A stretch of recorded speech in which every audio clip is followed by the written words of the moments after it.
Hello, friends and Fannibal family, and welcome to the Deconstructing Hannibal podcast, where we take the show apart piece by piece. Those of you who are watching this, you can already see who my guest is. Those of you who are my listeners, I am going to tell you I have a very special guest this week. I'm super excited that he is here, and I'm going to let him introduce himself. Go ahead. Hello, I'm Bryan Fuller. And I wrote the TV show Hannibal. And Yes, among many other wonderful things. Well, Bryan, I want to ask you, because I asked this of all my guests, and I've had some fabulous Fannibal guests on the first season, because I just finished deconstructing the first season of Hannibal, and I've got some great guests planned for season 2. But every guest that I have come on, I ask them, how did you first meet Hannibal Lecter? I first met Hannibal Lecter through Manhunter. And that was my first exposure to the character and the world. And what I loved about it is that it wasn't just a crime thriller. It was a horror story, and it had really hardcore horror elements. And I wasn't a big crime aficionado as much as I was a horror aficionado. And I was like, this is how you get me to watch crime shows. Mm-hmm. Mm-hmm. I see. That's how I was introduced to Hannibal too, was Manhunter. For me, it was like on late night cable one night, and I saw it once, and I was obsessed. Particularly, I was obsessed with William Peterson. He began the supremacist. Easy Duke shorts. Yes, in his little pink shorts. With he began what I like to call the curly-headed, beautiful-eyed Will Graham supremacy that you then continued into Hannibal. Yeah, okay. So that is how Bryan met Hannibal. That's how I met Hannibal. It's a fabulous place to start with Manhunter.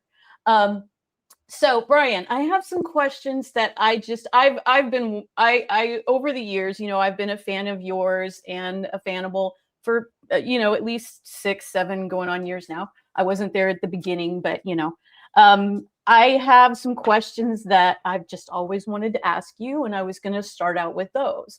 Okay. So let me ask you, do you remember what your first movie in a movie theater was? Like your first movie in the theater? It's a Disney film. So there were so many at that time. It might have been Snow White. It might have been Sleeping Beauty. They all kind of blend together. I think The Yearling was one of the first ones. So there's a soup of Disney films that were all kind of G-rated that blend together. And then as I got a little bit older, the experiences were a little more specific because I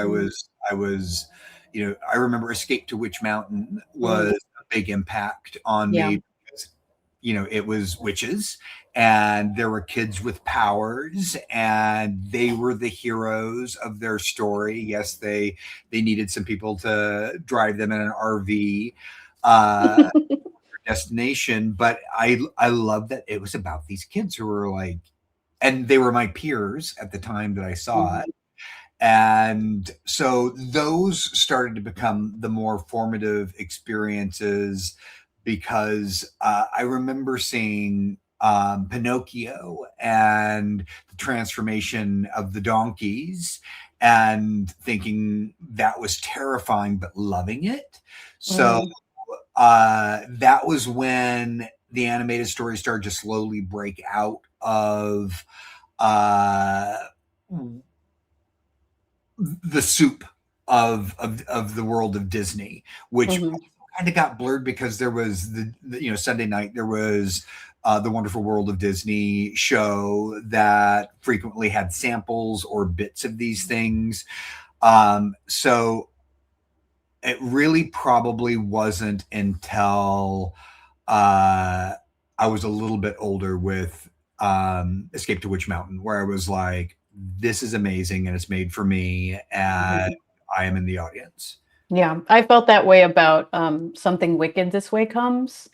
Yeah. I love that too. And the Fantastic James Horner score, and it was also. Have you seen it recently? I haven't. I know it just finally got added to streaming because for years you couldn't get it anywhere, so Yeah, it's the it's reason I'm afraid of tarantulas. yeah, it was such a great sequence.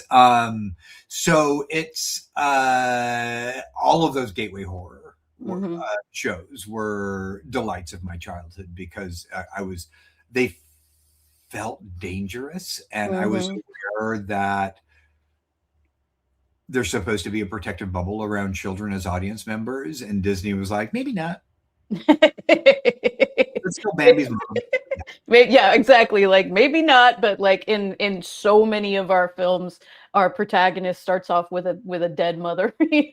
Yeah, yeah, and it's such a Finding Nemo is carrying that tradition on, Yeah. where the beginning of Finding Nemo is horrific, Yeah, it and is. not only is his mother killed, but hundreds of his siblings as Right. well. And poor Albert Brooks, trying to navigate that grief. So it's interesting how we've gotten so protective of younger audiences and giving them any sort of friction Mhm. for things that they might be uncomfortable. That's Lily. Aw. What's up, Lily?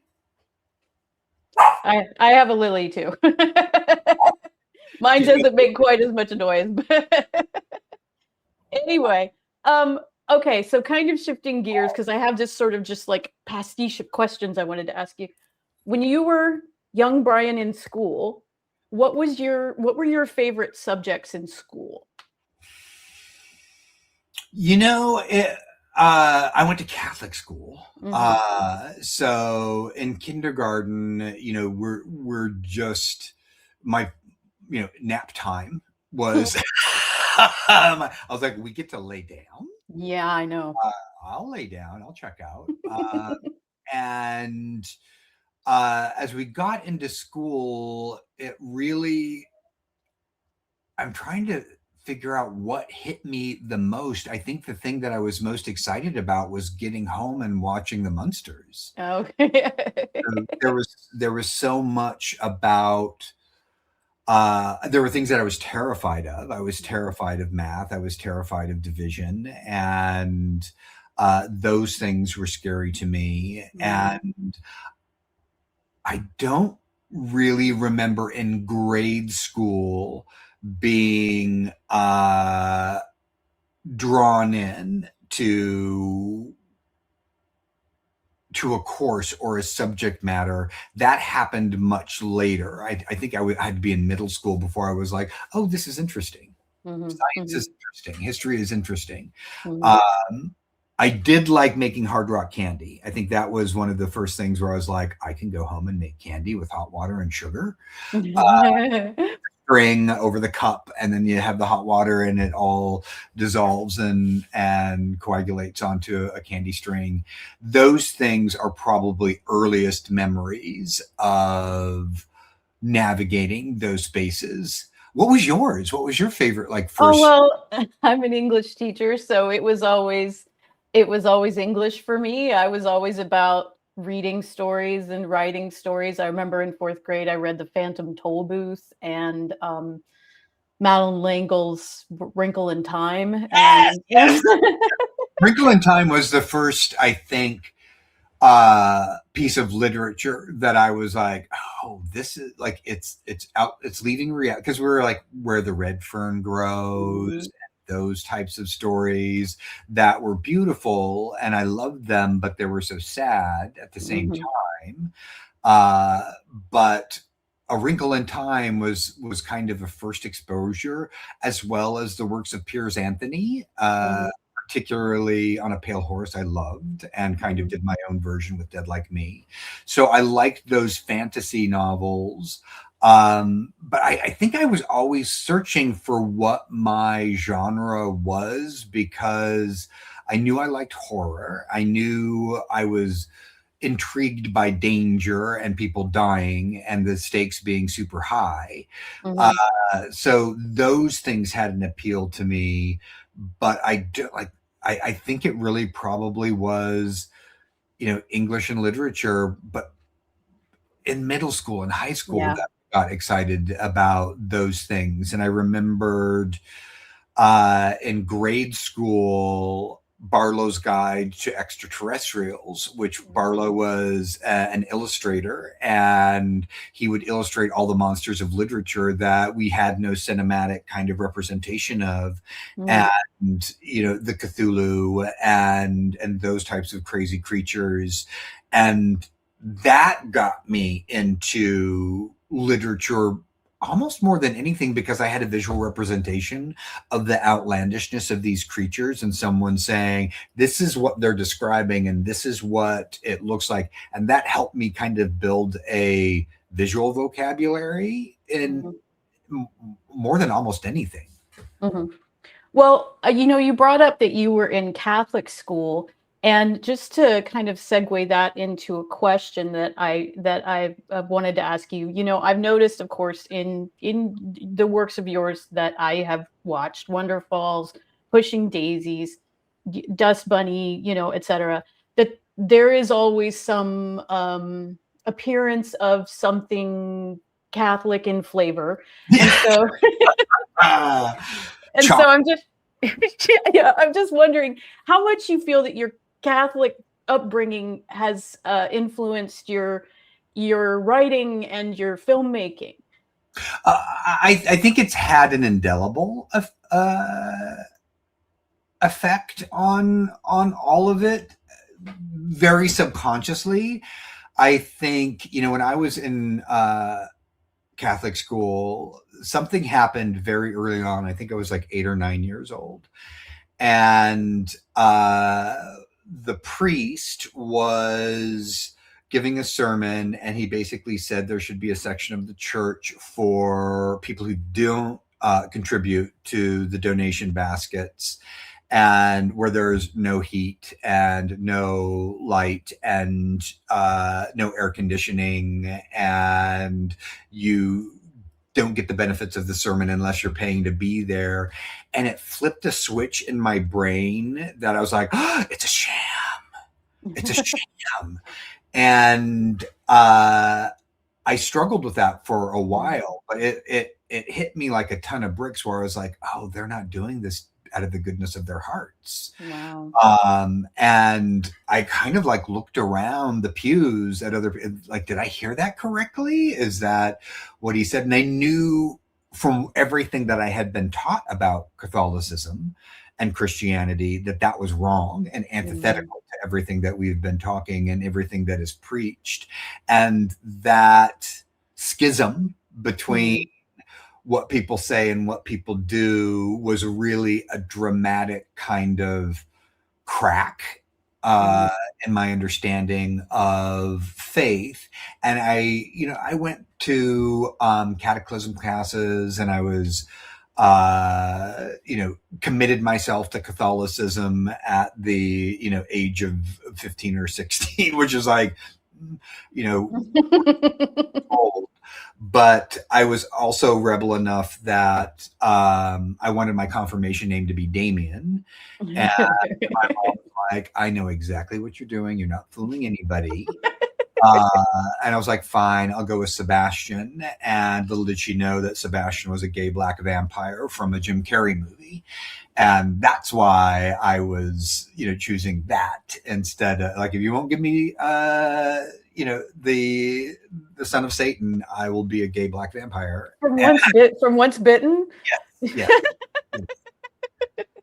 not a great movie, but there's a place in my heart for it.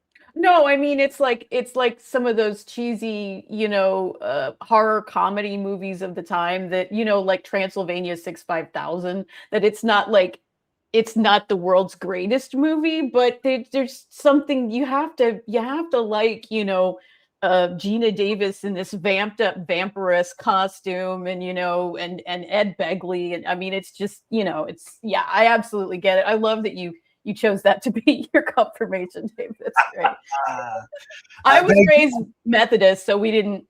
They just, yeah, you just have some grape juice and some, we didn't even get the real stuff, and you've accepted Jesus into your heart now, and you're like, okay, fine. I had a lot of Methodist friends and Presbyterian friends, and they seem to be having a much better time of it Mhm, all mhm, than I was having with Catholicism. I think because it was so serious. mhm, And it all depends on what priest you have at your parish and how they convey faith.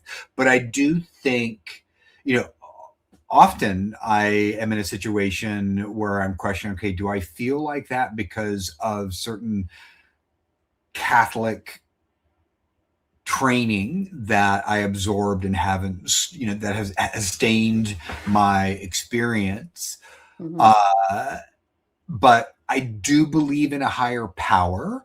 I have no idea what it is, and I don't ascribe a personality or an entity to it as much as a force. mhm, So and I think my ideas of religion are much more Star Trek than Star Wars mhm, in terms of fantasy versus science mhm, fiction. But it's there. It's there. I mean, it mhm. was church on Sunday or church on Saturday night at 8 o'clock. That's where everybody wants to be on a Saturday night at 8 o'clock. And it all. I think that there are things that I absorbed that are part of the reason why I love Star Trek. Part of the Mhm, reason why I loved a lot of those sitcoms of, the 60s and 50s, because they did have this kind of underlying quote unquote Christian in terms of the tenets of Christianity and kindness and tolerance and those things that aren't really part of certainly Christian nationalism, but are mhm, parts of how people practice their faith that I had to relearn after going through a long phase of being very anti-religion, mhm, and then realizing like, oh, this does something for some people that is a good thing. mhm, Uh, and yes, it does a lot of great evil, uh, mhm, religion in general, but there are elements of it that do encourage us to be our best selves. That mhm. it's hard to separate the corruption from the simple tenets of Christianity. Yeah.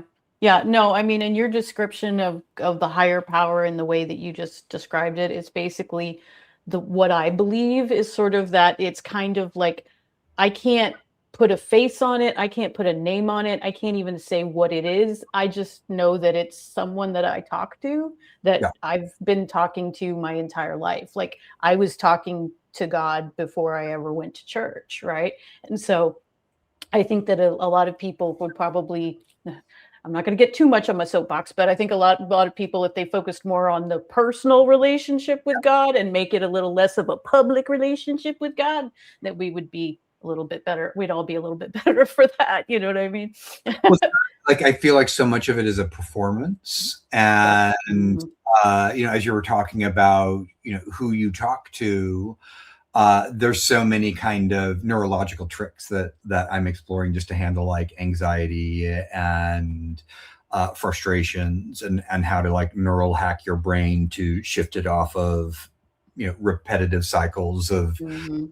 of negativity, Mhm. etc. And at the root of a lot of that is kind of a separation of self from identity, so that you can, in moments of great frustration or sadness or anger, step outside of those emotions and acknowledge them as a third person that is outside of you, and you have to address them as such. And I do think that also works for speaking to, our higher power could be a version of our higher selves, our higher consciousness. And Mhm. how do you lift and separate that? How do you cross your heart bra your your relationships with yourself and a perception of a higher power whose purpose is to guide you toward peace, maybe? Mhm. Mhm. And I think that's something the older I get that I'm like aware of, like, I am seeking peace. This is not giving me peace. Opening Right. Instagram and seeing rage baits does not give me peace. And my Hmm. brain's like, eek, dangerous, like, get, the stove is hot, step away. And those are all things that, that metacognition of how our brains are working is something that I wasn't really tapping into when I Hmm. was younger. Yeah. I always think of like sometimes when I'm talking to God, I know I'm talking to myself, and sometimes, and then I'm like, I'm talking to the God in me, and I'm talking to the me and God. You know what I mean? That's how that's how it's always. Anyway, let me ask you now. Let me segue this into this because I've always wondered by, especially by watching shows like Wonder Falls and Dead Like Me and Pushing Daisies, and it's in Dust Bunny as well, and I have specific questions about that, but it seems as if in the Fuller verse, fate, like Fate, fate exists, right? And so I just wanted to ask you if in real life you believe in fate. And I promise I'll get to Hannibal questions soon. I keep asking you all these deep questions, but I I've love these questions. They're I've they're always wondered if you believe in fate. You know what I mean? I both do and don't. I think there are certainly circumstances where you're like, that seems fated.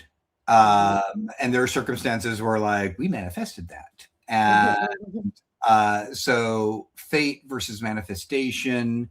Um, Something that somebody told me, or I read a couple of years ago, that really landed with me in terms of karma and uh, how some people get away with shit, and you're like, how do they keep getting away with shit? Mhm. Mhm. And the thing that I read was, every karmic journey is an individual journey, and someone else's karma has nothing to do with you. And so someone who is a bad person who might have success or seem to be getting further by being a bad person, I was like, how does that happen in a karmic balance of how we conduct ourselves and what frequencies we're choosing to vibrate off of, Mhm. or from. And the idea of when you're like looking at other people and saying, like, how does karma work if that person is still in office? Uh, I and didn't say it, you said it. But I agree with you. there's, and what was so interesting about the realization of other people's karma has nothing to do with you, and everybody's karmic journey is individualized, Mhm. and how what happens to other people has nothing to do with us Mhm. and nothing to do with our stories. And sometimes they intersect, but we can sit in rage and frustration that, people who do bad things get away from them, but ultimately it has nothing to do with our story. That doesn't mean that we shouldn't fight against them and resist them and do everything that we can to vocalize our disapproval of their inhumanities. But ultimately, we have to, I think, for our own sanity, separate ourselves from those things. Otherwise, it's like, why, why we're shaking our fists at the sky and it doesn't do us any good, and we can't control it, and, to any great degree. But what we can control is our reaction to our lives and our situations. And so that's kind of the thing that I'm like, I keep on trying to go back to, in terms of seeking my own peace, is how upset I'm willing to get about other people's bullshit Mhm. and what's best for me, and sort of removing morality Mhm. and perceptions of morality and judgments around morality and what people should or shouldn't get or deserve, and focusing on what I can control, which is me and my life and my reactions. And it's hard to sort of like step away from those things because you're like, I want justice. And we can be Maggie Smith's head in Clash of the Titans and say justice. Oh God, And that movie. but I think it is an ongoing lesson, and I like that I am aware of the puzzle, even if I'm not even close to solving it. Yeah. You know, it reminds me of there's a Bowie song on Scary Monsters and Super Creeps called Up the Hill Backwards. Do you know Mhm. that song? Yeah, And he's talking about it's got nothing to do with you if you can grasp it. It's got nothing to do with you. You know, yeah, when I have really hard days, that's a song that I go to remind myself because we can get so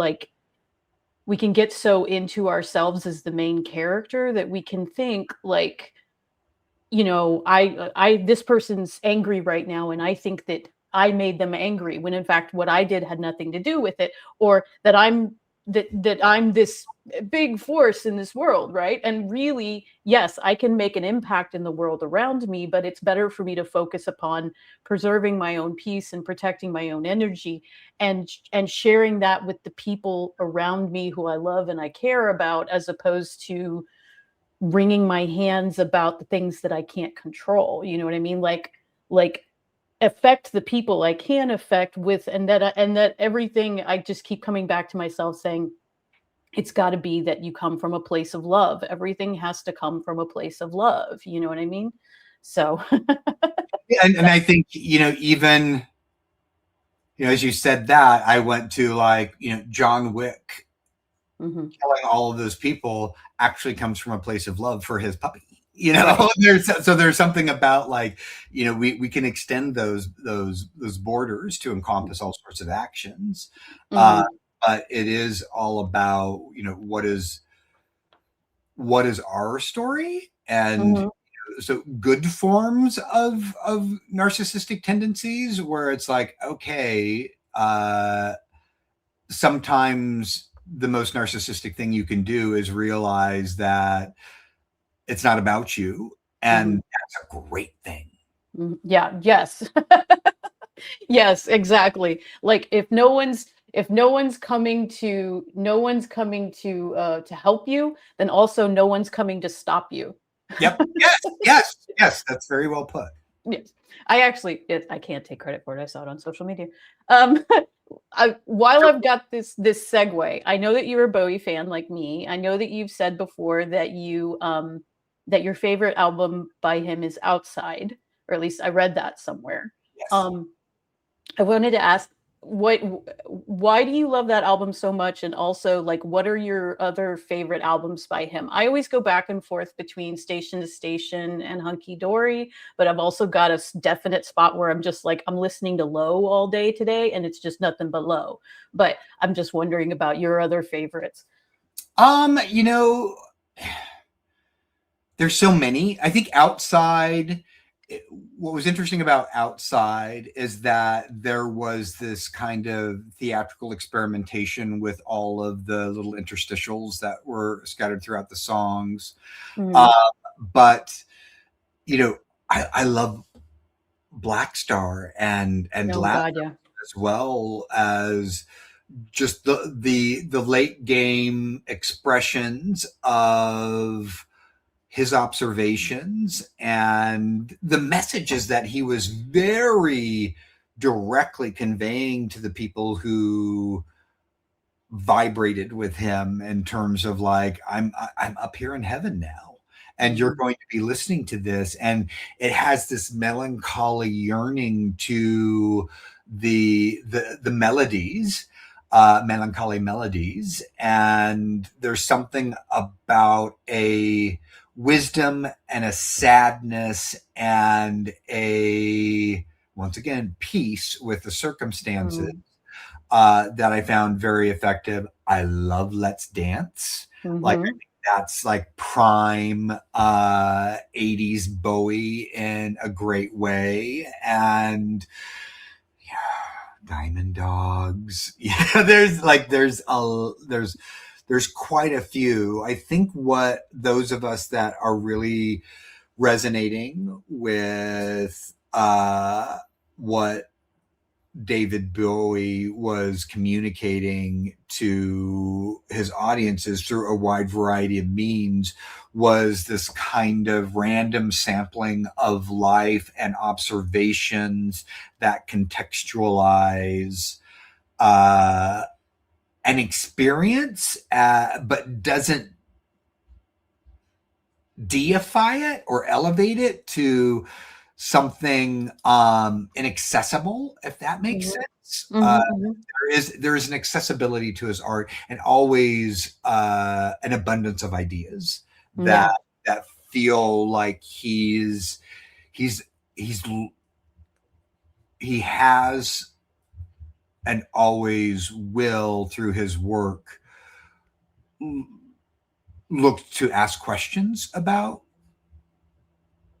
consciousness and existence and relationships that were, uniquely suited to pop music.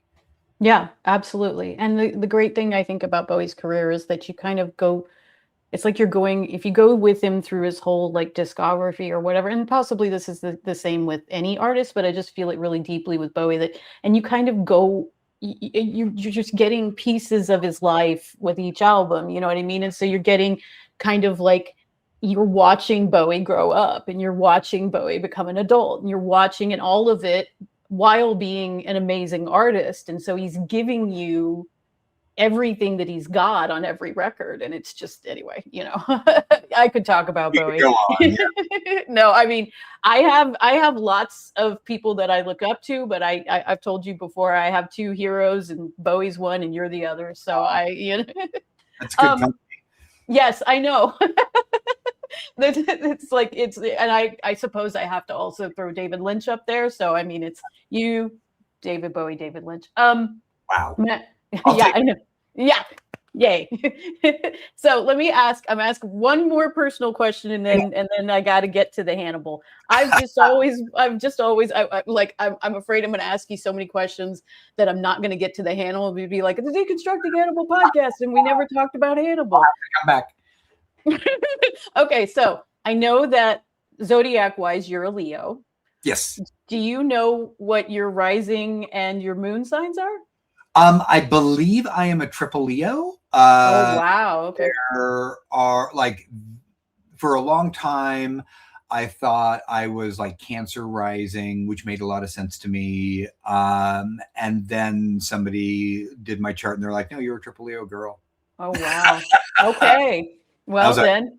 I don't feel like a triple Leo. I don't feel like I definitely feel like I have some Leo tendencies, but I did kind of, the some of them more emotional complexities associated with the Cancer, like I related to as well. But I'm told I'm a triple Leo. Okay. I'm a Cancer rising. I'm a Sagittarius, and then I'm a Cancer rising. So I understand and I'm Scorpio moon. So it's like, dark side of the soul much? Anyway. Yes. Okay. So let me ask some Hannibal questions. I have lots of other questions for you, but I got to get to the Hannibal questions. First off, have you ever met Thomas Harris? No. Okay. Nope. Have you talked to him? Martha, he's, famously reclusive, and I would like to, because I'm madly in love with his writing, and I adore his sentence structure, and there's something about how he constructs a sentence that I find really sexy. Like I love his literary prowess, and I love that he's not afraid of a run-on sentence or a lot of purple prose. Those things that are arguably indulgent. that I'm like, I'm not mad at indulgence. No. The first time I ever heard you say that his prose was purple, coming up as a literature major, you're always raised up as literature major that purple prose is something negative, right? And so when the first time I heard you say that, I was like, oh my God, I can't believe Bryan's insulting him like that. And then I'm like, oh, wait a minute. And as I got to know who you are a little bit more, I was like, no, that's a compliment for Bryan. The purple prose is a compliment for Bryan. I love the way it's, yes, it's Prince. Purple. Like, association with purple is a good one. Well, absolutely. I love the way that Thomas Harris ends chapters. Like he can just knock the wind out of you at the end of a chapter. You know what I mean? He just like the one that's the chapter where Bella dies and he's got Jack standing and looking out the window, and he's talking about he was looking east, but that was he was only looking east because that's the way the window faced. It's like, oh God. And the whole Shiloh thing, it's like, oh my goodness. Those little lived in details are so, I love that when I'm reading something or watching something, and there's such level of specificity of he is imagining himself as Jack Crawford standing at that window and so completely visualizing it that he knows which direction the window is facing. And it's not about what's outside the window. It's about, facing away from light or toward light or perpendicular to a light source that I love. When I visualize something, I can kind of like see the room a little bit. But when that's why I think I'm a screenwriter and not a novelist, because I don't know if I would make all of those specific indications to a reader to pull them into the world so completely, because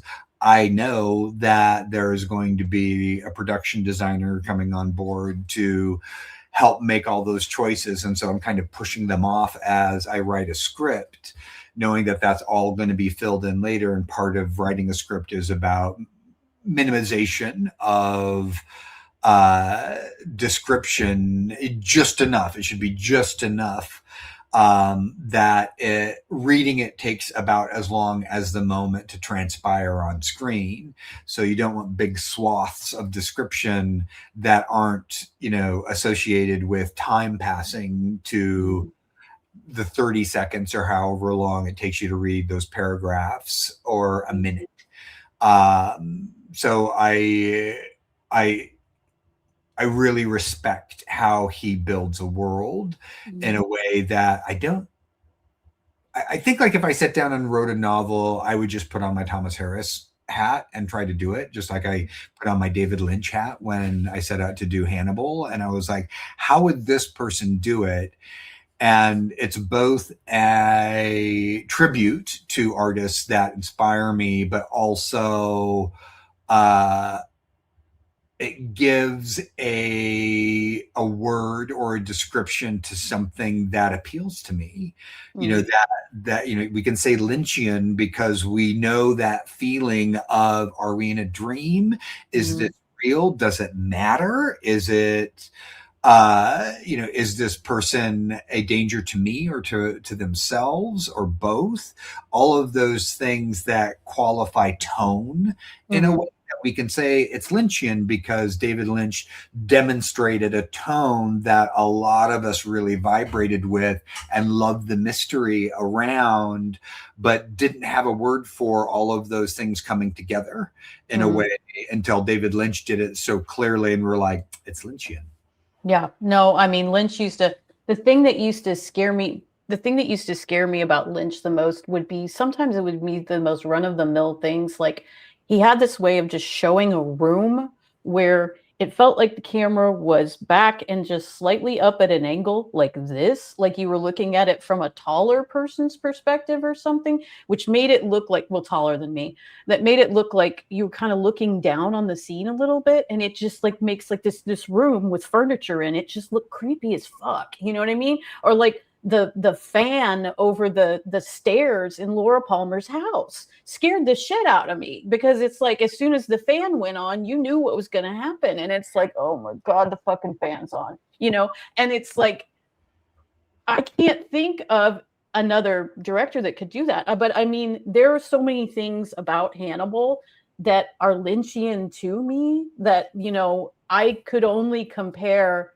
to myself, the two TV shows that I could compare as the same as Twin Peaks and Hannibal, in the way that my mind reads them like literature. They feel like literature to me as an English major, because I can delve into it. I mean, it's taken me over a year to cover the first season of Hannibal, because well, first off, because I'm a big mouth bitch who talks too much, but also but Same. but also because, like, there's so much that in it to delve into. And the beautiful thing about it, Bryan, and I've always wanted to tell you, is that every time I rewatch Hannibal, I see something I never saw before. I see something from a different perspective every once in a while. Like the other day, I was talking to someone, and I was like, "Oh, you know, there's a kid. It's the kid in." I was talking about Earth, and I was like, "The kid who they're going to his house. His first name is Chris. Oh, what was his name again? Again, it was O'Halloran. Oh, O'Halloran. Oh, fuck, his last name is Halloran, right?"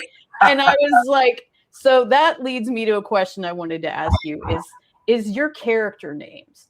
Your character names, a lot of times, not only are they callbacks to your work, like Georgia Lass and Georgia Machen and Miriam Lass, right? But sometimes I'm like, this character's name is O'Halloran because it's a callback to it's an homage to The Shining, right?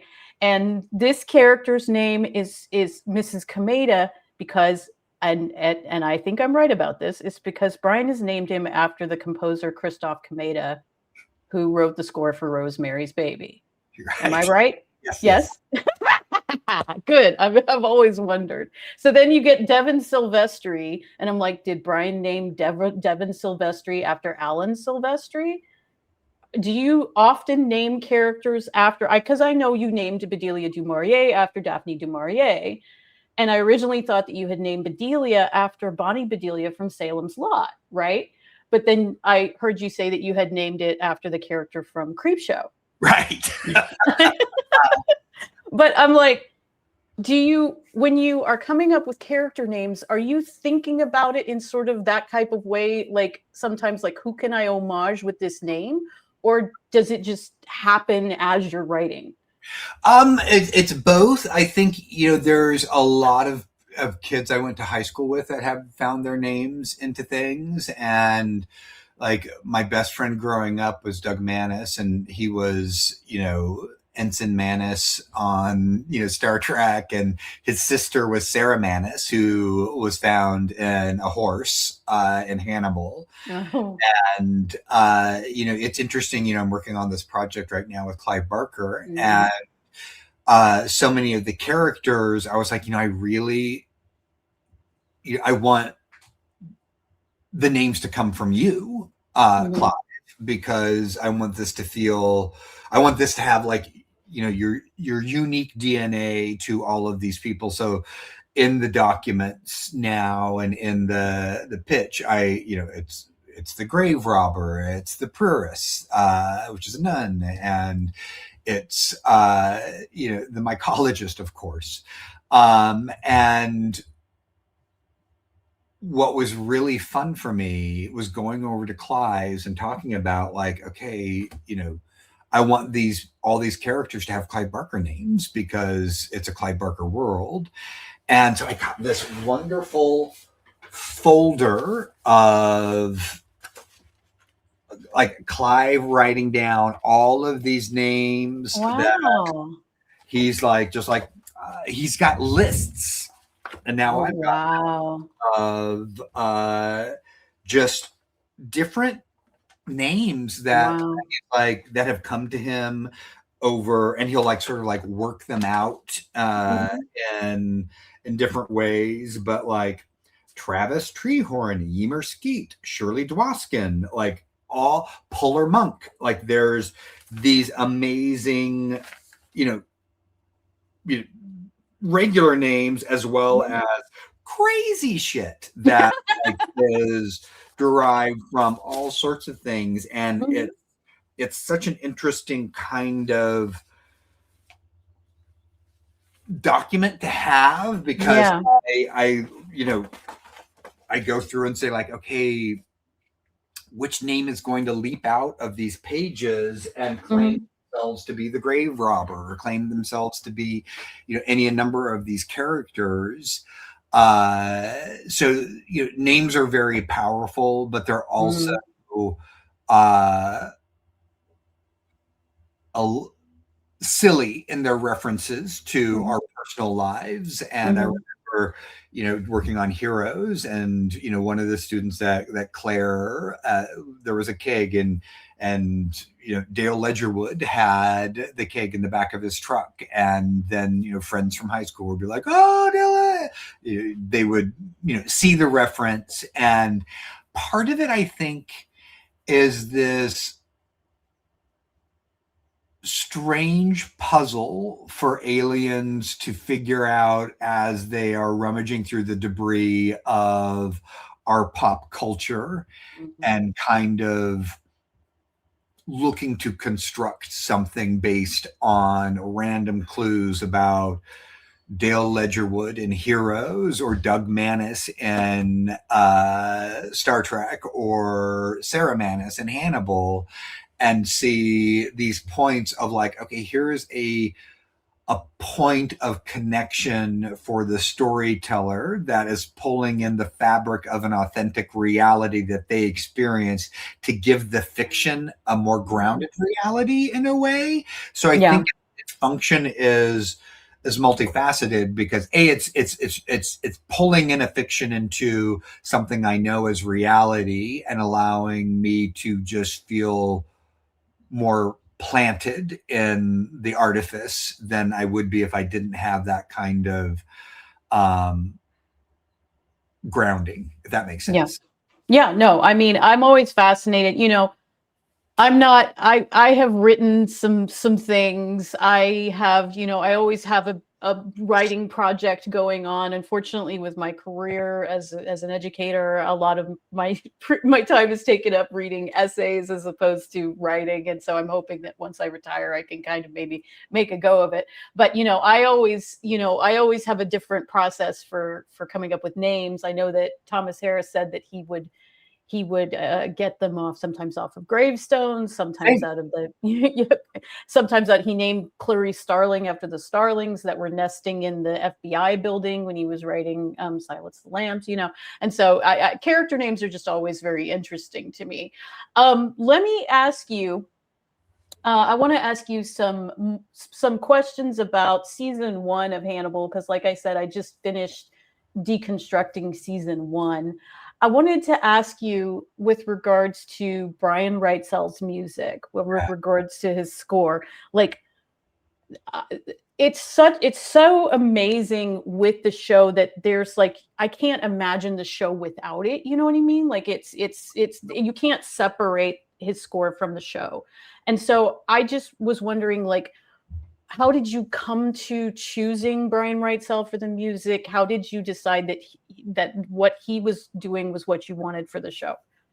Well, I knew that the score, coming from Pushing Daisies, which was very orchestral, and I love Mm-hmm. what Jim Dooley did with the world building, with his compositions, and just he taught you how to like take the jokes and feel the sentiments in a way that was swelling and orchestral and very traditional. Like all the characters had themes and melodies, and you knew, and all that comes from my obsession with John Williams and Jerry Goldsmith, who were very like theme dependent. Like we all know Princess Leia's theme, we all know the Imperial March, we all know these things that we hear and know who's coming before we see them.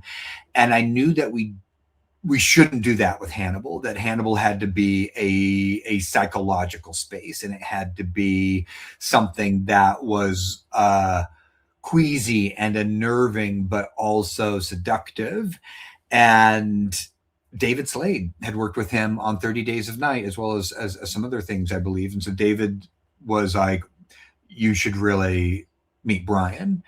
And I met him. He's a blast. He's, a very accomplished musician and composer and music coordinator. And it was really such a gift because Jim and I would sit for hours and hours and hours and hours talking about theme for Pushing Daisies, and let's do the chordettes for this piece. Let's do all of these references, and more than any other show I've ever done, I was relatively hands off with I would go in for the mixes and go in to hear various pieces, much more hands on when we worked together with American Gods than on Hannibal. On Hannibal, I was just like, sounds great. Thank you. Like my notes were, I wasn't like, let's move this beat here. Let's like,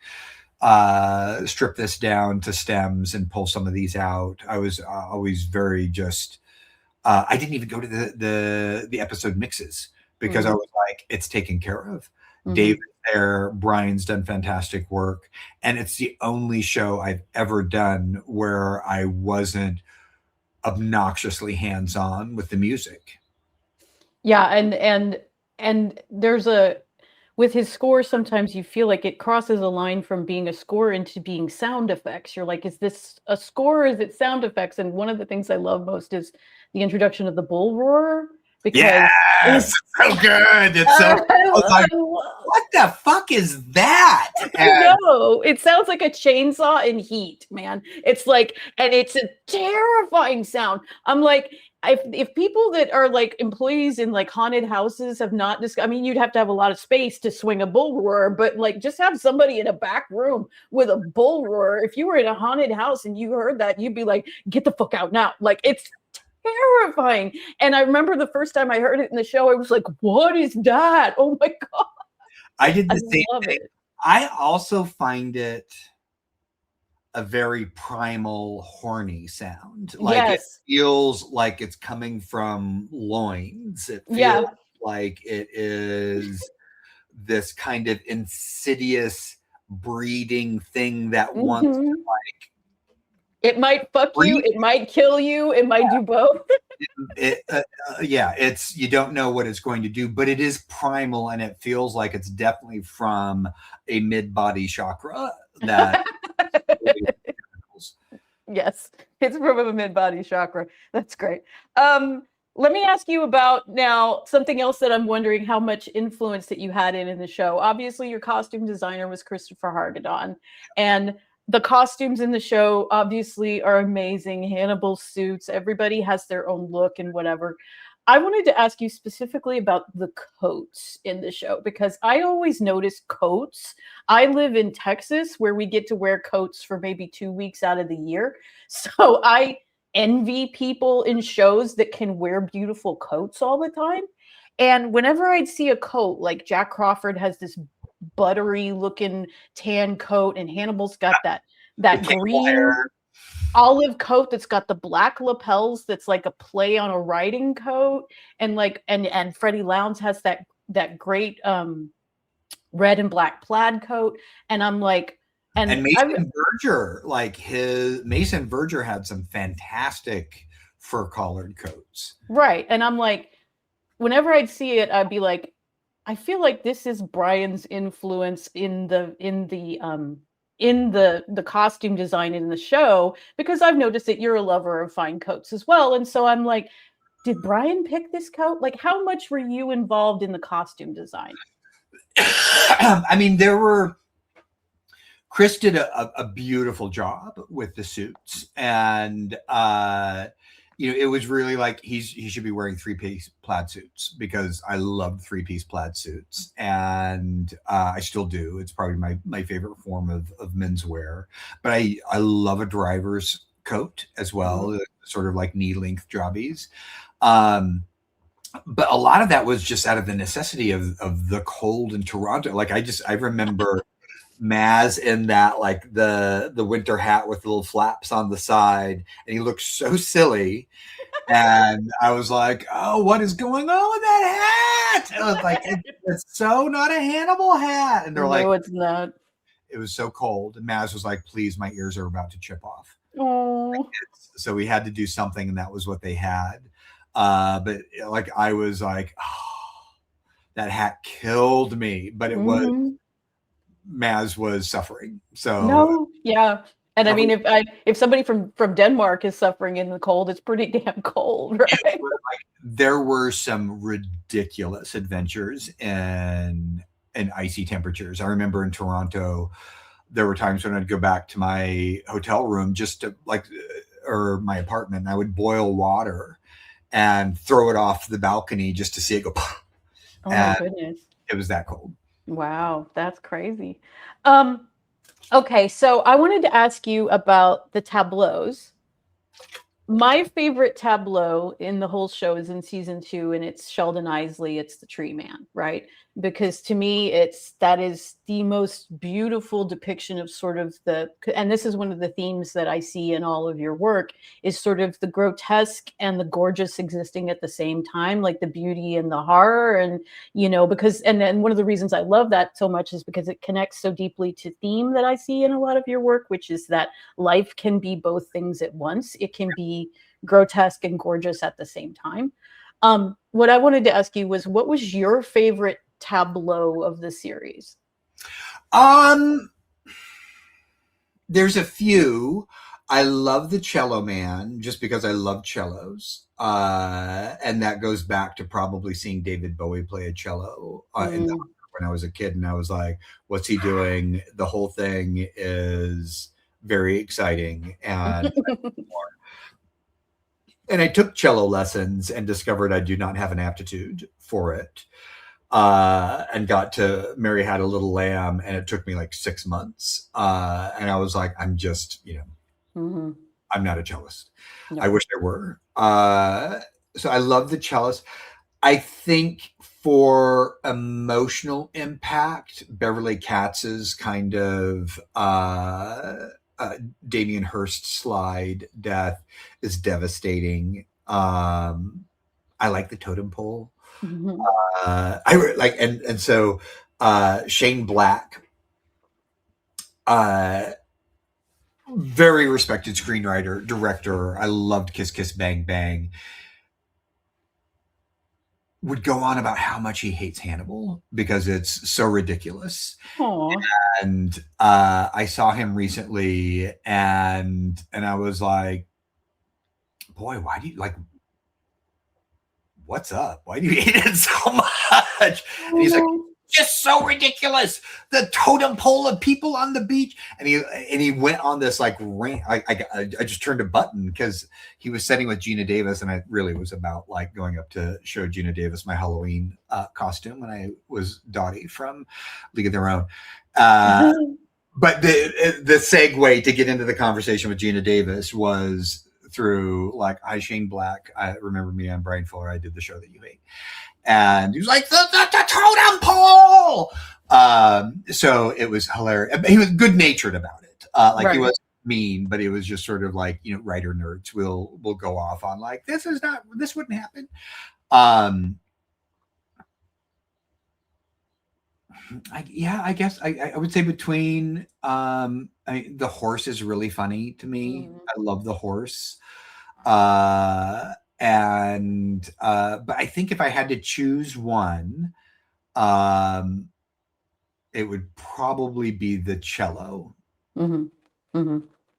Yeah, and you know what? When people say things like that, like this wouldn't happen in real life, I'm like, I don't want to watch things that would happen in real life. Real life happens around me every day, right? Like if this was real life, Hannibal would have been caught on a million surveillance cameras. He killed a federal judge and posed his body inside a federal courthouse and was never caught on a surveillance camera anywhere. Right, like so. He turned smoke. Right, exactly. I'm like, you can't hold on to that, right? Like you have to enjoy the fact that Hannibal can do that. He's the James Bond of serial killers. Like he's like James Bond and MacGyver, and it's like the perfect description is that he's Lucifer, right? Lucifer would be able to do that. Yeah. I wanted to ask you about some stuff plot wise in season 1. talking about the Marlowe murder that we see in Aperitif, right? Yeah. And I know that you've said that the Marlowe murder is an early Red Dragon murder, right? And I can understand the idea behind that, because by the time we get to the Leeds and the Jacobys in Francis Dollarhide's body of work, you can look at it and say his method looks far too honed by the time that you get there, with he knows where that he wants the mirrors and where he wants the mirrors and how to move the people so they're an audience, and like his MO has become very specific by then, that perhaps it makes sense for the Marlowe murder to be an early murder of him sort of like figuring things out and everything. What was the thinking when you were writing Aperitif? What was the thinking behind the Marlowe murder? And was that a murder that Will had investigated and hadn't solved, or was it just a general FBI murder that hadn't been solved? Like in my mind, it was a cold case that hadn't been solved. That was sort of going through the particulars of why it hadn't been solved. What are the things that they are looking for?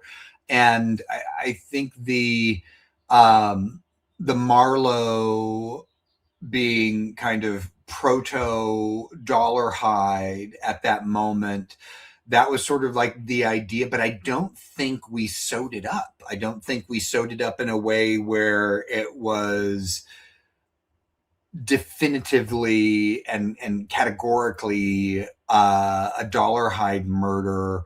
That when I start to look back at it, I'm like, we should have done a better job in planting seeds on that to pay off. And I had meant to do that over the course of season one, but season one was a really difficult experience for me in a way that I was really fighting a lot of people who were brought onto the show to support me, from them going like, this doesn't look like any procedural that we're familiar with. And so there was this constant battle. And one of the reasons that I'm like, there are like maybe 4 or 5 episodes of season one that I'm proud of, and others I just see the struggle. I see how we're like wrestling with this sort of procedural paradigm that had to be serviced for our network affiliations, and then things got looser in terms of the strictures of how we told the story. And I think I dropped the ball on the Marlowe murders because I was in survival mode for a lot of it. And I would come back to my hotel or my apartment, and I would have a lot of dark thoughts about like, I can't keep doing this. Like I can't, like I'm swimming upstream and everybody is trying to get the show to be something that I don't feel it is. And I would make sort of concessions that I would regret. And so that's why I love season 3. And I'm so proud of season 3 because that's the show I always wanted to make. And I feel like season 2 was more of that. And when I consider season 1, I mostly see myself running for cover, like running for shields that, like, holding them up and saying like, I know this is what you want, but I don't believe in it. And so there were a lot of stories that I look at and go like, God, that just feels like a regular procedural TV show and not necessarily one that I would watch. And then I watch episodes like Abigail Hobbs returning home and cannibals is across her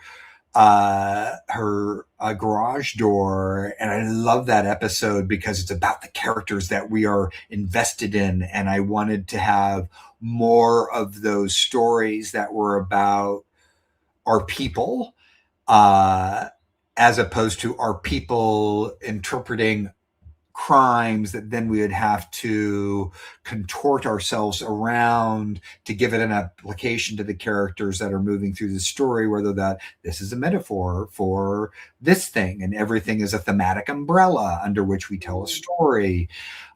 Those things I felt like I was trying to serve too many masters, having not enough support, having, you know, a really hard time with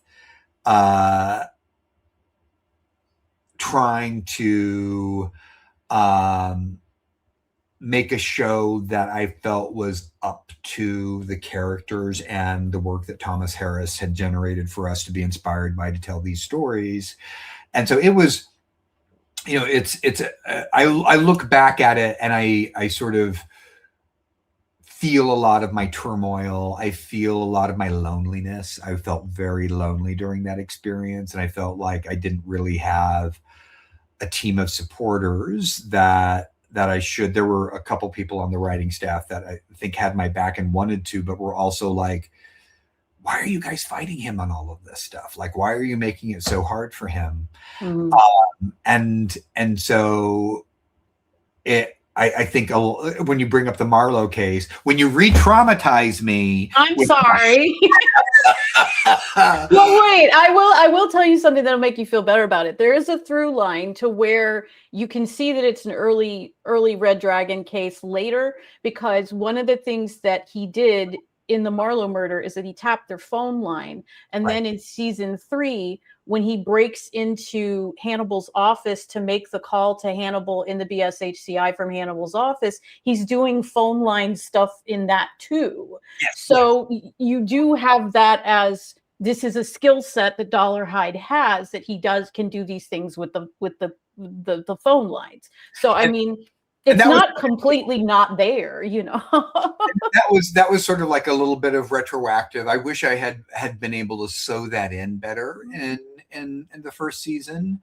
And you know, it was like the first season was probably the hardest experience I've ever had as a showrunner, and but I made it through. And I keep thinking, like, when I started season 2, I was like, I made it to the other side of the river once. I can get across the river. I can swim across the river. I can fight the currents. I can make it to the other side. I'll be tired and I'll be scared. But I can do it because I did it. And there were many times over the course of season 1 where I felt like I couldn't. And that was scary. Yeah. Well, I mean, I love many episodes in season 1, and just to say, I think Aperitif is a perfect episode. I mean, just what you were able to accomplish in Aperitif, just in the time that you had. Like, we are introduced to the Minnesota Shrike. He is found, caught, and killed all in that episode, like beginning to end, and you don't feel like it's rushing or anything like that. It's you know, and you get so invested in all the characters. Aperitif is a perfect episode to me, Bryan. Oh, thank you. I am very proud of Aperitif, and David Slade killed it. Like, he did such a beautiful job directing that, and you know, it's so interesting.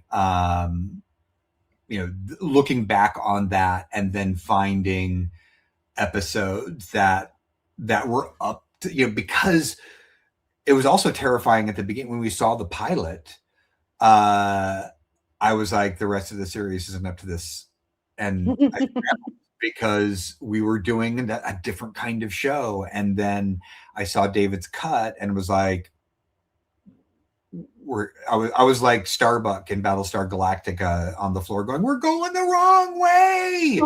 So it's beautiful and interesting when you see something that is such a clear guiding light to where you should be going. And really David Slade held up that beacon. And I was like, this is where we need to go. We didn't always agree on things. He was like, you know, we should never glamorize the murders. And I was like, oh girl. You're talking to the wrong guy. It's gonna be glorious. Well, you But didn't bedazzle them you didn't bedazzle them in your defense, yeah, right? they weren't completely bedazzled. Uh, I give David Slade a lot of credit for that. Mhm. Let me ask. There's this great line that Hannibal. I believe he's saying it to Bella later on. He says it somewhere. He says that love and death are the hinges on which our lives turn. Right, which I believe is a paraphrase of Nietzsche. Right. Yeah. Um, I was thinking when I was combing through season one and I was doing my episodes about season one, I was thinking that there are sort of two hinges in season one on which the plot turns. That if these two things hadn't happened, because I was thinking about because I'm looking at it in the plot diagram. So I was thinking about where could it have gone differently? And the two things that I'm like, okay, these two things had to happen is that Hannibal had to call Garrett Jacob Hobbs in aperitif and tell him that they know, right? That had to happen for things to shake out the way it did. And that the other most major decision is when Will agrees to help Hannibal cover up Nick Boyle's murder. Because especially that one in the later part of the season, that episode and that moment always fascinates me because this is when because up to that point, Will is doing everything above board, right? And that's the moment where Will decides to make a decision to kind of he's starting to go down to the dark end of the street. And I always wonder, I used to always wonder about Will in that circumstance there, that he's trusting Hannibal so much here, but Hannibal is also trusting Will so much there because there's nothing to say that as soon as he promises that he's going to cover this up, that he doesn't walk straight out the door and go tell Jack, right? So I'm wondering if when you guys were writing this, did you guys game it out differently at all? Like if Will hadn't agreed to keep that secret, or if Will had, said he was going to keep the secret and he told Jack, or was that always, I guess what I'm asking is, did you guys ever think about that happening differently? As you were describing it, I went the image that popped into my brain was just Will finding Winston and how automatically he shifted into protector mode. And I think the same mechanism was in effect in that moment with Hannibal, where he's like, we're her fathers now. We like this precious life that has gone so horribly askew for circumstances beyond her control. Why should we let it get worse? Mm-hmm. And that was sort of and it can be boiled down to Will could have just kept driving. Mm-hmm. But he's not that guy. He's the guy who's going to stop and pick up the stray dog. He's the guy who's going to stop and do what's best with a little moral wiggle room of, if I can help, I want to. And he could in that moment. And I think Hannibal understood that. And and it was sort of for Hannibal, the opportunity where it's like, I got you. Mm-hmm. And once I get you to compromise your ethics for a greater sense of morality, that's the crevice that I can work to separate morality and ethics inside your psyche. And that's how I can initiate your becoming. I think that's what it kind of hinges on. Right. Hannibal, yes. Hannibal, in my opinion, and that he's a sort of, I mean, obviously I'm not a psychiatrist, but that he's a classic narcissist. And what he does is he gets you into a position that then your only help and your only way out is him, like he did with Bedelia, like he did with Abigail, Speaking of that, I have another kind of off tangent question. I know that I've read places before that before you decided to go into writing in film and television, that you were thinking about, you were going to be a psychiatrist or a psychologist. You were thinking about going into that field. Do you know what like part of that field that you were most interested in studying or going into? Well, I wanted to be a therapist. I wanted to work with people. And, I think that is why I'm so drawn to characters, because they are hypotheticals of extrapolations of human behavior are that mean what we mean them to be in a way that humans don't, because there are always factors that we're like, oh, I mean, it's very easy to say like, that guy's an asshole. He totally did it for these reasons. But then you discover some new piece of information that slightly shifts that. And then you have to wrestle with like, does that change the bad things that they did? Right. Because you understand why or how they did it. And I forgot the question.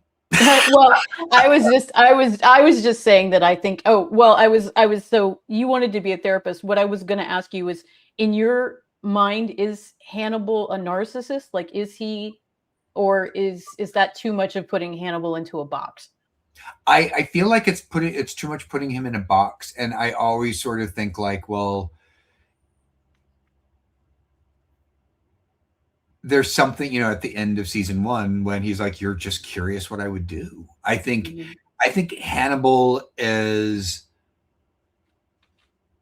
less a narcissist and more incredibly curious about humans.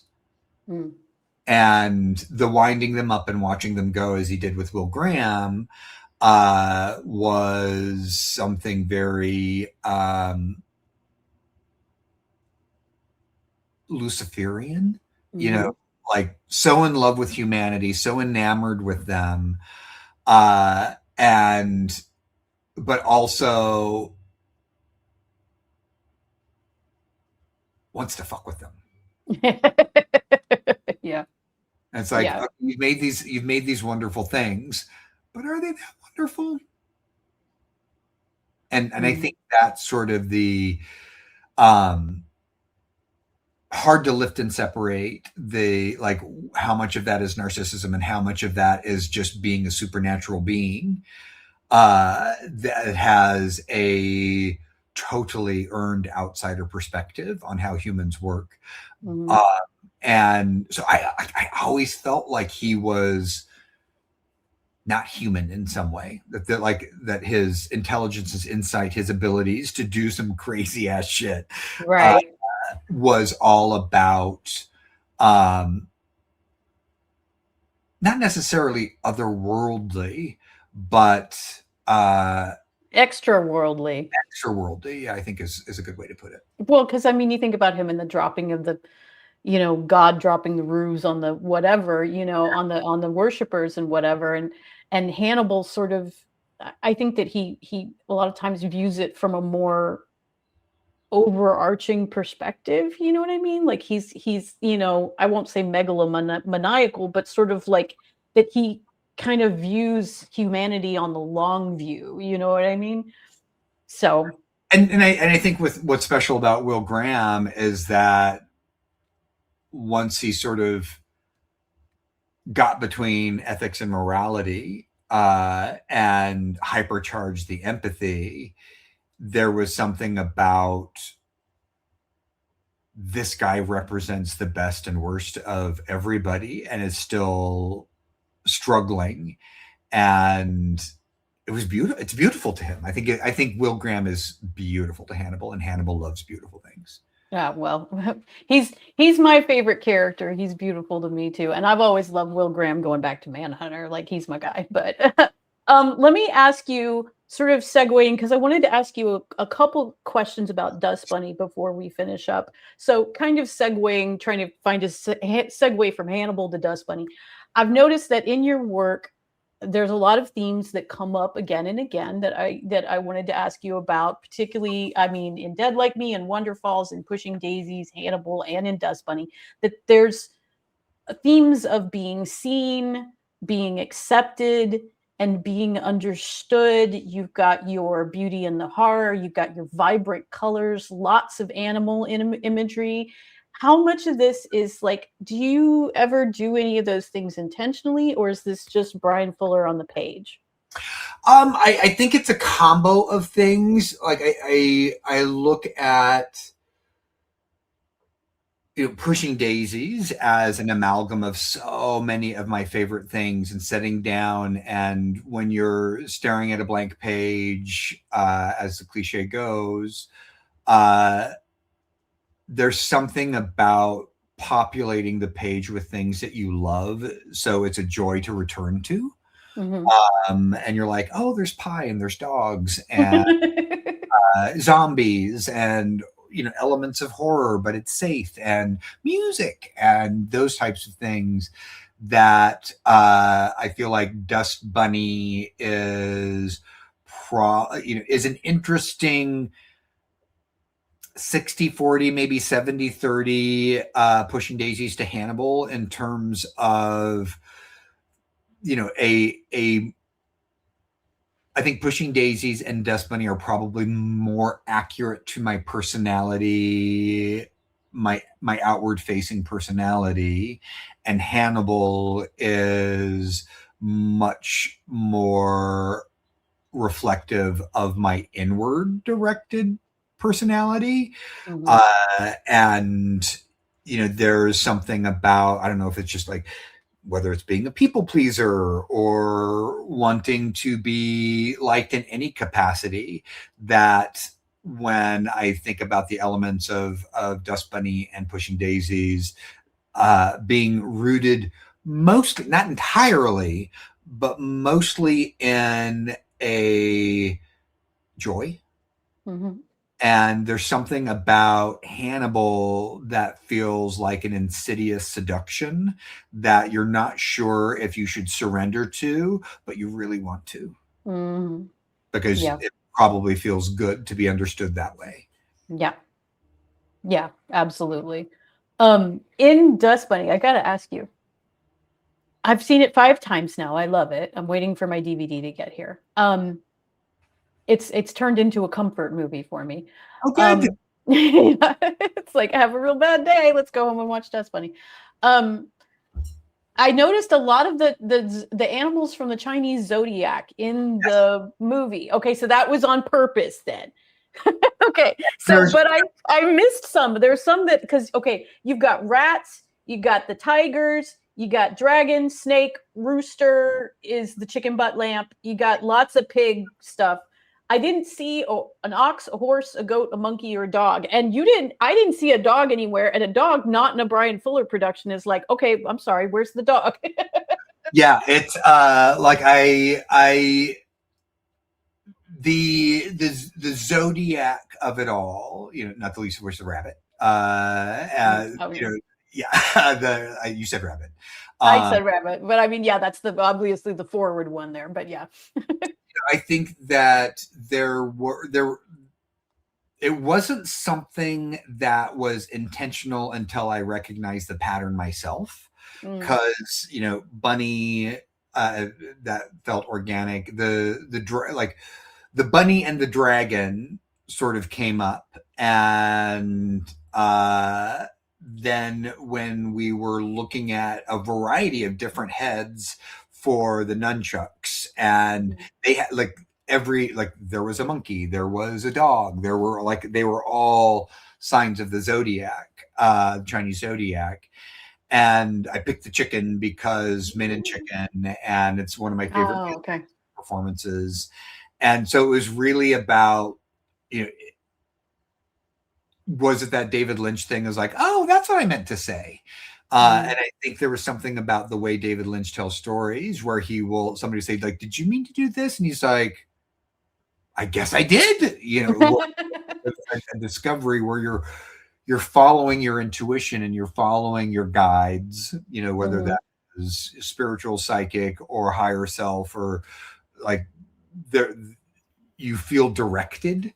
mhm, I feel directed toward those things occasionally. And I also just thought it made sense for a commentary about the cycles of life and the years of the zodiac, entering into the year of the rabbit and entering into the year of the dragon and now the year of the snake and the horse.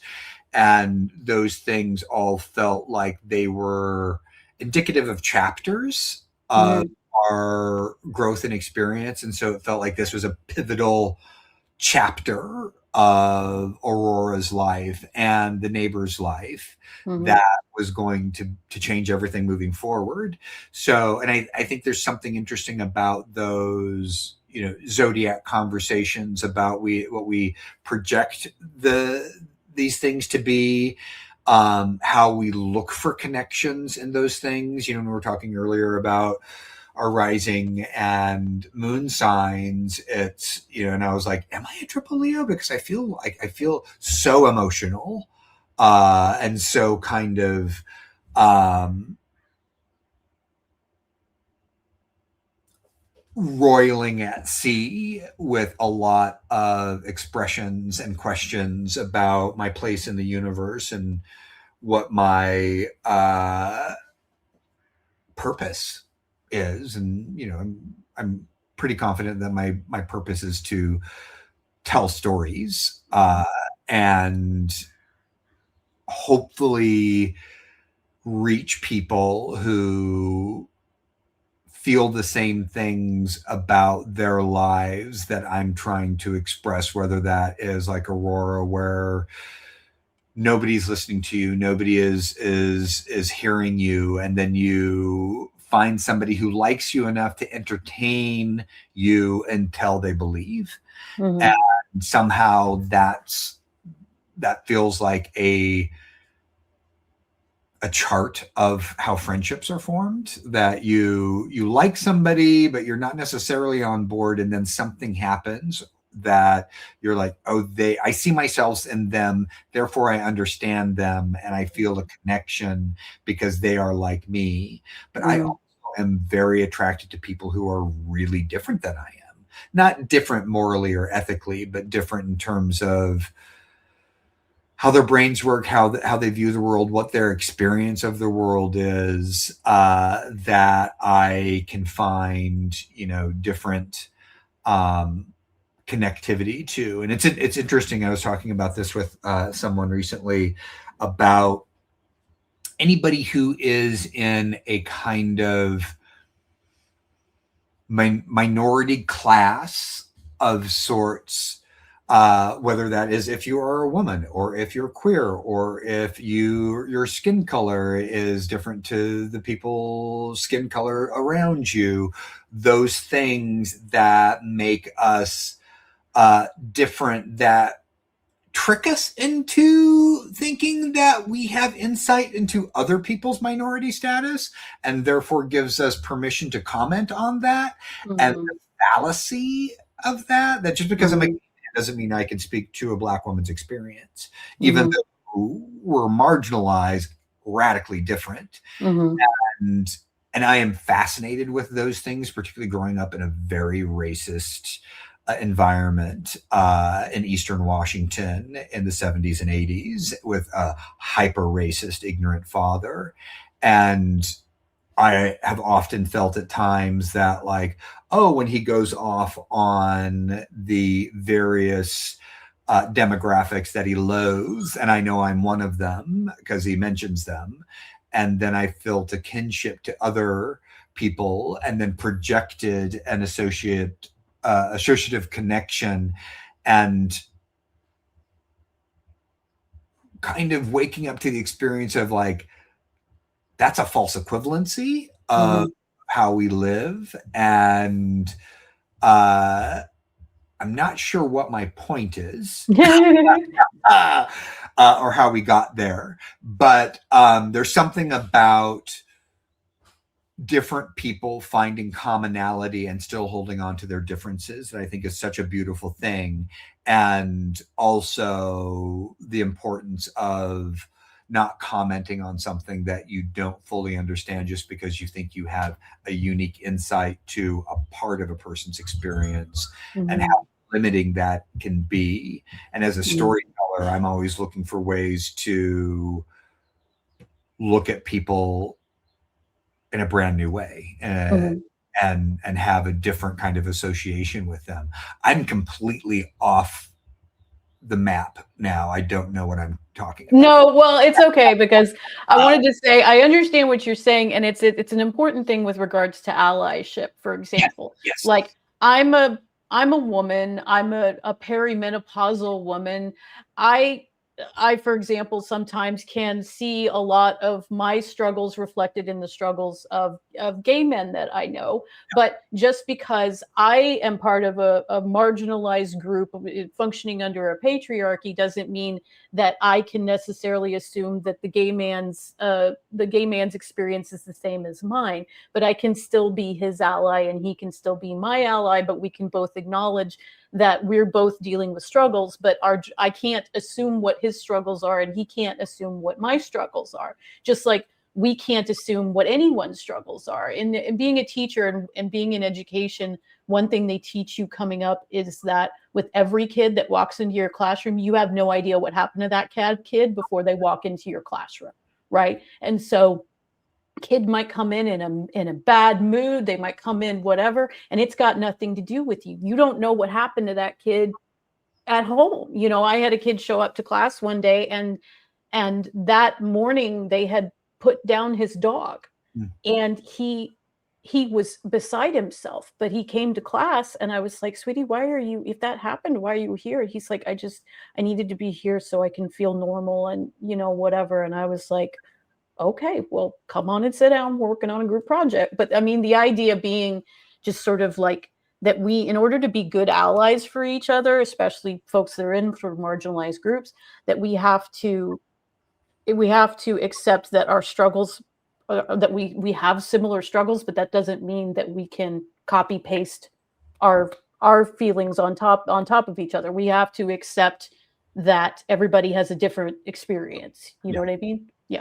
And that's one of the things I love about your work, Bryan, because like I can Thank you for always bringing it back.